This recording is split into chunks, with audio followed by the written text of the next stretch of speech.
Can you tell us more about the moon, the way it changes monthly when it's getting half full and then getting smaller? I suppose that every cycle has its own energy. So can you tell us how can we use this energy that the moon gives us in every cycle so we can benefit our lives? And also, how does it connect to the women's monthly period? Thank you. Well, energetically, they are deeply connected with the vibrations of emotionality. So you can explore different aspects of your emotionality during the different cycles of the moon. If you're asking for a physical explanation, well, you can look that up on your own in your internet because it's easily understood why there are different phases of the moon with regard to its position in its orbit around your Earth relative to the sun. But the idea energetically is that you can use it to gauge the idea of energy within your physical and emotional systems to represent the idea of the waxing and waning of life, birth, death, so on and so forth, in any way, shape, or form that you desire to use it according to the permission slip that you've attracted to use and the definitions that you apply to that particular permission slip. So we leave that up to you, but it's strongly connected to the vibrations of your emotionality and your physical cycles because it represents the whole idea in and of itself of cycles in physical reality, of light and dark and in between. Hello, Bashar. Nice to speak with you again.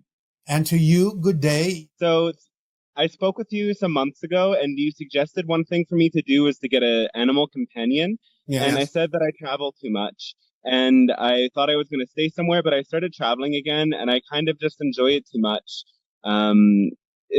Is there a way that I can just interact with the pets and animals I meet along the way? Absolutely. Animal companions don't have to necessarily live with you all the time. You can trade them out per location. Okay. What I noticed about the animals that kind of made a difference is how cats can kind of come and they want affection and then they go away. Yes. Is that sort of what you were suggesting? It's like you don't always need it, it just comes and goes? Correct. And cats are very adept at sensing exactly what you need and sensing when you don't need it. Yeah. So about the subject of traveling, I really wish to keep traveling a lot. All right, we'll keep doing so. Though I also thought about buying land as an investment in a place that really feels like somewhere I keep coming back to. All right, well, you can do both, you know. I'm not sure if I feel excited about it because it feels like a lot of work, and my main motivation is kind of financial, so I don't know. All right, stop. You have to examine whether or not you're dampening the excitement with your negative definitions, because when you say, well, I'm not sure if I feel excited about it, then obviously you don't feel excited about it. And the idea is that you have to determine whether or not you're killing the excitement with your definitions or whether it's truly not your excitement. So you have to have honest self-investigation about all the things you think that buying land is going to do that will bring you down to a level where you won't enjoy your life, and find out if those definitions are actually true or if you're just buying into things that have nothing to do with what could actually be experienced by you. So when you do that, you will know clearly whether or not buying land is truly representative of your passion or not. And if it does turn out to be representative of your passion, then by definition, buying land would never interfere with any other expression of your passion like traveling. They would work harmoniously together. Thank you. That's very clear. All right. Is there anything I can personally do to accelerate the open contact besides following the formula and what I'm already doing? No. Okay. I've had this idea to make an open contact festival or retreat or restival specifically for those who are excited about ET contact. That's a good idea. That's a good idea. And since that's an expression of following your passion, that's what will accelerate the possibility. Okay. But is there anything specific about that you'd suggest? Do what you believe needs to be included as long as it's in alignment with your true passion. Okay. It will be exactly what it needs to be. I also want to expand my audience and share more of my gifts. Do you have any suggestions for that? Can you put yourself farther out? Can you advertise yourself broader? Yeah, maybe I need an assistant for that because it's kind of challenging. All right. allowing yourself to attract an assistant can be representative of your passion. We're not saying you have to do every single aspect of something you're passionate about. Attracting someone to help you can be part of your passion. Okay. I often get caught in like comparison with other channelers and energy workers and astrologers, and I When feel you like say you get caught, what do you mean? I compare myself, or I think that I'm not good enough. Or You have no business comparing yourself to anyone. You're unique, they're unique. You cannot compare yourself to anyone. It doesn't work. So you have no business doing so. Okay. Do it the way that works for you. Okay. So I have a question about like moving too fast in life. I feel like I move really fast and I really love it. And Then slow down into your true pace, and you will move as fast as you can possibly go. Sometimes you have to slow down to go faster. If you are moving fast truly because you love it, then that's one thing. But if you're moving fast because you're desperate to think that you might miss something or won't accomplish something, then you're doing it out of fear and it's not your true pace. Your true pace will feel fast enough when you align with it. Okay. So again, always examine why you're doing what you're doing in the way you're doing it. If you're doing it because you think you're going to miss something, then that tells you you're doing it from a negative fear-based reason. Slow down and trust that the way your life unfolds and the rate at which it unfolds is perfect.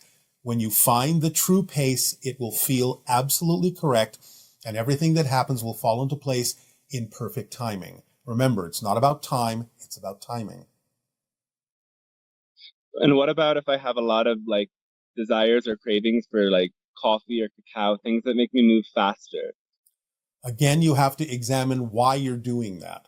Because again, if you're doing it for negative fear-based reasons, it's not going to work for you and it will burn you out.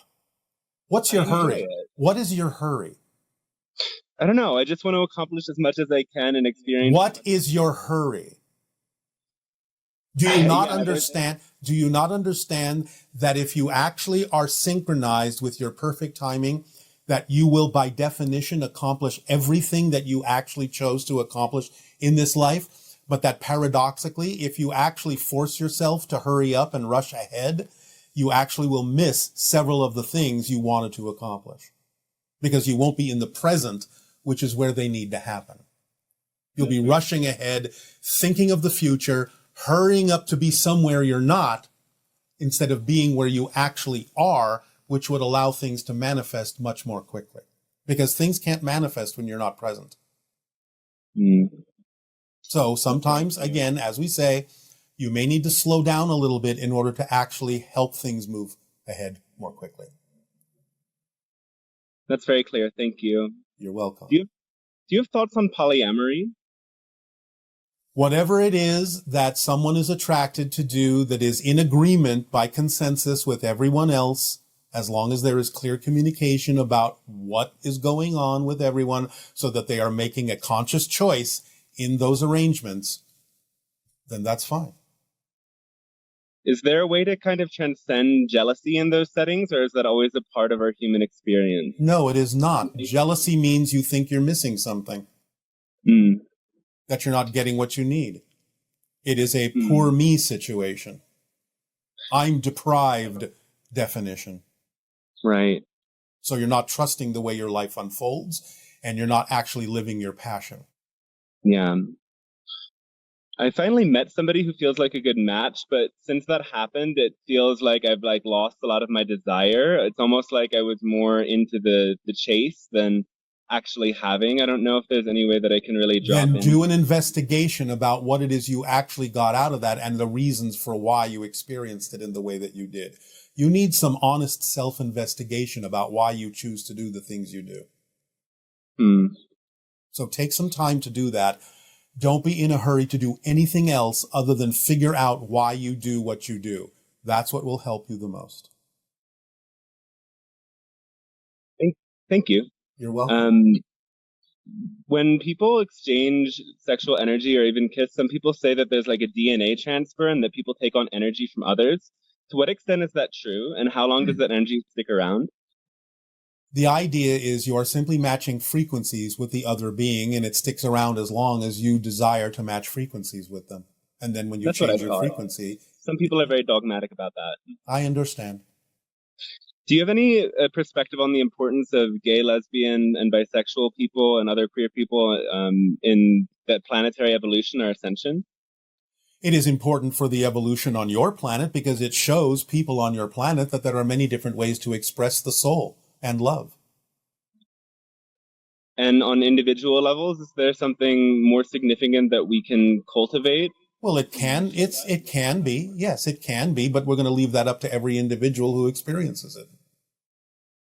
That was all of my questions, too. You answered every single one. Thank you very much. You're amazingly synchronistic, and I love you so much. We love you unconditionally. Please move forward in your life in the best possible way for you, paying attention to why you do what you do. That's all you need to do. Okay. I hope to meet you soon. I hope that all of our extraterrestrial friends can land and we can have a big party. Someday that will be possible. I look forward to it. Thank you, Bashar. You are welcome. How are you? Perfect. And you? Good day. Thank you very much. Bashar, thank you for this opportunity. I appreciate it. Well, you have co-created it with us, so thank you. Be honest with you, since I'm new to this, I don't know if I can wrap my head around the idea of talking to a society 500 years in the future, but this is... Well, you don't need to wrap your head around that. It's the information that is important. It doesn't matter whether you believe we are who we say we are. It's simply a methodology of delivering information, and if the information is applied in your life, the proof of the pudding, as you say on Earth, is that the information will make the changes in your life that are important. It doesn't matter whether you believe the source of the information if the information works for you. Oh, okay. Recently, I read a book on a lady's experience on a near-death experience. Yes. He talked in depth about how she levitated over her bed with doctors trying to save her life. She experienced, she listened to conversations down the hall. Yes. And these are all typical experiences in out-of-body near-death experiences. Right. So what I was really perplexed by is the communication to a higher frequency she claimed that she had with her father that passed away 7 years before, and then also her friend 3 years after that. Yes. She said words can't describe how efficient the communication was. And I was just wondering if you can elaborate on how higher frequency works, and if that's the same type, is that the same communication you have with other societies? Yes. The idea is that all information exists at the same time. Time is an illusion. So the idea is that when a concept is formed, all the information having to do with that concept is there all at once in a non-verbal way. The idea is that even going on in this channeling, in this transmission, when someone asks a question, all the information is there and it is delivered by us all at once. It simply takes time to unspool through the channel's brain and translate into the language that you understand, because I'm not speaking English. I'm simply sending telepathic thoughts, telepathic concepts that are whole unto themselves and contain every part of the issue all at once. Whatever then needs to be unspooled and translated into your language takes time. But the original communication is there instantaneously, all at the same time. That's how it happens in non-physical reality. There's no verbal communication. It's all about resonance. It's all about vibration and matching frequencies. When you're on a certain frequency level, you understand exactly the things that are commensurate with that frequency level. So it's about matching frequencies and receiving all the information at the same time that is germane to that particular frequency. Does that answer your question, or is there some specific thing you want to explore? No, that does actually, because she was able to describe having listened to conversations down the hall, realizing her brother was traveling from a distance to come see her. So she was able to gather all this and realize everything all at the same time. So yes, on that level, it's holistic and holographic. Is there how can we emulate that more on Earth? By following the formula and opening up to following your passion and being in a state of love all the time. Because when you are in a state of love, when you're following your passion and doing what you love to do, your frequency automatically raises. And when your frequency raises, it becomes a more sensitive receiver and an antenna to receive higher dimensional information. Mm. That actually dovetails into my next question. How synchronistic? About death. Yes. Every person who claims to have a near-death experience, they all say the same thing about blissfulness and peacefulness and unconditional love. And yes. And I just wonder what is this place? Is it a state, or is it a place, or how do we? It's both. How do we recreate that? It's both. The idea is to understand that what you translate in your physical reality as the concept of unconditional love and bliss is actually the frequency of existence itself. So in that state, when you remove yourself from some of the limitations you impose upon your consciousness that have to do with limitations of space and time, you are more adept at perceiving directly the frequency of existence itself. And that is that unconditional support and love that you talk about from the physical perspective. Okay. Now, regarding spirits, Yes. how are some spirits, do some spirits linger in this state? Yes. And why do some spirits choose to remain like on Earth?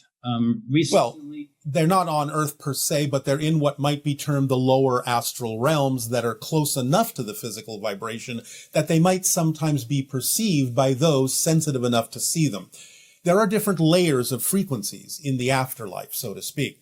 And those that may feel they have unfinished business may linger to deliver a message wherever they can. Those that feel they need to guide someone else who is having a difficult time may linger to be a spirit guide for them. And there are those that sometimes die based on their belief systems that feel like they don't even know that they're dead. So they may continue to act like they're trying to live their physical life and perhaps be confused about why certain people can't talk to them or see them anymore, but be lost in their confusion because of fear and negative belief systems that they harbored when they were alive that doesn't allow them to understand they can open up and go further into the spirit world.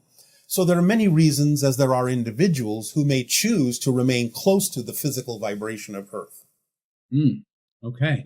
Yeah, that explains a couple of the questions I had after. Now, is this self-selected, or is this self-selected by them to linger behind to finish? Well, as I said, some of them select that consciously, and some of them may not know they have an option to move on.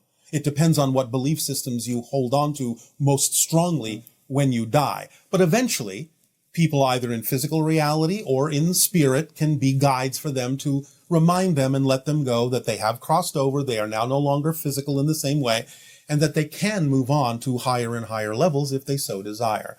So they will always have help, but also sometimes they may have to go through a particular process in the same way that people on Earth have to go through certain processes to make certain realizations. Just because you're in spirit doesn't necessarily mean you're finished with a particular process. However, the majority of people, especially in this day and age on your planet, are aware of such ideas and therefore are less likely to remain earthbound, as you say, because they know that they're starting to hear stories of near-death experiences, shared death experiences, and the bliss and peace and joy and love that goes with it. And that can actually color exactly what they're able to experience when they do die. Wonderful. I recently had a friend that passed, and is there a way for me to raise my frequency to communicate with him? I just told you, follow the formula, follow your passion, because it raises your frequency, and then synchronicity will take over, and you will know when you have received a communication. Now, for most people, it's a little easier to receive those communications when you're asleep in your dreams, because then your physical mind and all of its insistences are out of the way. But yes, by following your passion, you can allow the physical reality to become a little bit more lucid and allow more flexibility of communication with higher frequency dimensions like spirit. And synchronicity plays a big part in that. A lot of times a message delivered from spirit will not necessarily come with trumpets or voices or things like that. They will often use what's easiest and in front of your face already by simply making a very soft suggestion that today on your walk you will turn left instead of right, because they know that if you turn left instead of right, you may overhear a conversation that reminds you of them or see something that reminds you of them, And then you will know that that unusual synchronicity, that unusual choice to make a difference in your walking path is actually a message saying, hi, I'm here. And I just had to tell you, just had to urge you to go one way or the other to know that there's a message from me to you. That's more often than not how spirit will do it, because physical minds are so limited and so focused that it's easier to use what's already in front of your face to get the message through. That's fantastic. One other thing is I recently heard an audio of this gentleman explaining, and he had a memory of his soul attached into a pre-fetus. Yes. And how he was scared and how he had to lower his frequency to get down to the fetus level. Yes. And how he rejected it the first 2 times and then it finally attached. Yes. Is that possible to have a pre-fetus memory? You exist eternally. And therefore, from a linear perspective, there can be a before this life as well as an after this life, even though everything exists at the same time when you eliminate the concept of time in a timeless state.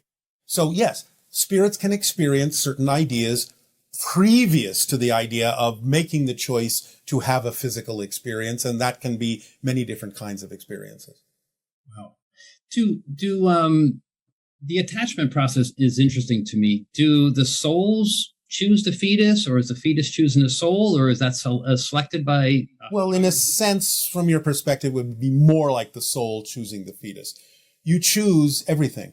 In a sense, the fetus also has a type of consciousness that does match the needs of the soul. So it's by an agreement.